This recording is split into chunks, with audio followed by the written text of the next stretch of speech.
Breaking చూస్తున్నాం. CM Revanth అధ్యక్షతన మంత్రివర్గ భేటీ కొనసాగుతోంది. ఈ సమావేశంలో బీసీ రిజర్వేషన్లు, స్థానిక సంస్థల ఎన్నికలపై చర్చిస్తున్నారు. స్థానిక ఎన్నికల్లో బీసీ రిజర్వేషన్లపై న్యాయ నిపుణుల కమిటీ సమర్పించిన నివేదికను మంత్రిమండలి పరిశీలించింది. స్థానిక ఎన్నికల్లో అమల్లో ఉన్న ఇద్దరు పిల్లల నిబంధనలు రద్దు చేయడానికి సంబంధించిన ఆర్డినెన్స్కు సమాచారం ఆమోదం తెలిపింది.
సీఎం రేవంత్ రెడ్డి అధ్యక్షతన మంత్రివర్గ భేటీ కొనసాగుతోంది. ఈ సమావేశంలో బీసీ రిజర్వేషన్లు, స్థానిక సంస్థల ఎన్నికలపై చర్చిస్తున్నారు.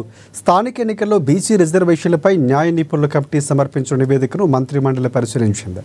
స్థానిక ఎన్నికల్లో అమల్లో ఉన్న ఇద్దరు పిల్లల నిబంధన రద్దు చేయడానికి సంబంధించిన ఆర్డినెన్స్కు ఆమోదం తెలిపింది.